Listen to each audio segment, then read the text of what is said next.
CM Bhupendra પટેલે 60 વિદ્યાર્થીઓને શાળામાં પ્રવેશ અપાવ્યો।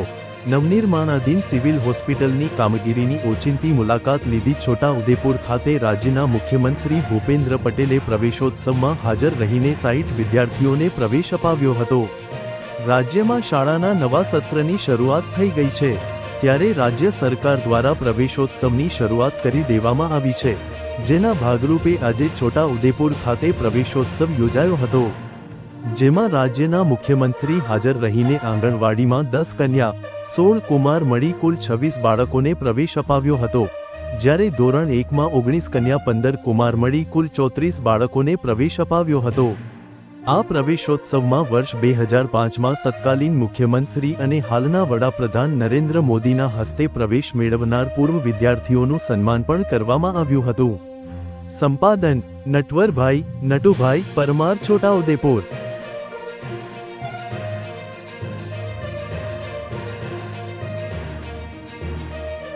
પિતાના કાળજાનો કટકો એટલે દીકરી, મમતા સ્નેહથી છલકાતો ઘડો એટલે દીકરી, ઘરના દરેક સભ્યની સંભાળ રાખે તે દીકરી, માતા પિતાના સંસ્કારોને શોભાવે તે દીકરી, પાછલા જન્મમાં કરેલા પુણ્યના રસીદ રૂપે ભગવાને આ જન્મમાં દીકરીના રૂપે આપે છે, એટલે જ વટથી કહેજો કે મારા ઘરે દીકરી છે।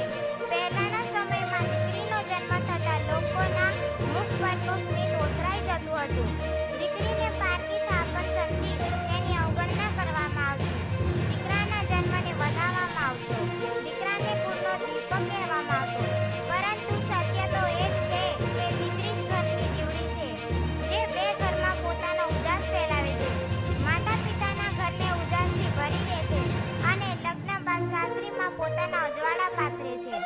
પ્રેમનો પ્રવાહ છે દીકરી, વહાલનો દરિયો છે દીકરી, કુટુંબનો કિલ્લોલ છે દીકરી, સંસ્કારોની શાન છે દીકરી।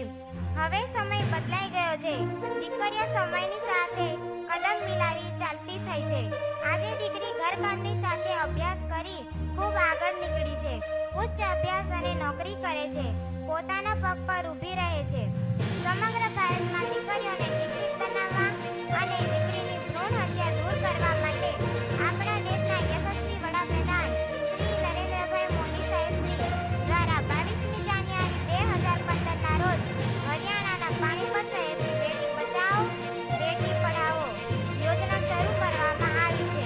સમાજ હાલમાં પણ ભૂતકાળમાં જીવી રહ્યો છે, બેટીને બહુ ભણાવી નહીં, તેને બહુ સ્વતંત્રતા આપવી નહીં, આ માનસિક વિચારો આપણા સમાજમાં ખૂબ ઊંડે પ્રવર્તેલા છે। દીકરો હોય કે દીકરી, એમને ભણતરથી અલગ ન રાખવી, સૌથી મોટું કન્યાદાન એ શિક્ષણનું દાન।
હું વિનંતી કરું છું કે મંચ ઉપર આવે। રાજ્ય કક્ષાએ કલા મહોત્સવમાં વાર્તા નિર્માણ સ્પર્ધામાં રાજ્ય કક્ષાએ તેઓ પ્રથમ નંબર મેળવે છે અને તેમની આ ક્રિએટિવિટીને સલામ છે। માનનીય મુખ્યમંત્રી સાહેબશ્રીના હસ્તે તેમને સન્માનિત કરવામાં આવી રહ્યા છે। વાર્તા ઘડવી એ ખરેખર એક સુંદર કળા છે અને આ કળામાં તમે વધારે પુસ્તક પોતાની જાતે લખેલું આ પુસ્તક છે, જે ખરેખર એક ખૂબ આનંદની વાત છે. માનનીય મુખ્યમંત્રીશ્રીને તેઓ પ્રદાન કરે છે. ખૂબ ખૂબ આભાર સાહેબશ્રીને વિનંતી કરું છું કે આપ મંચ ઉપર ફરી એક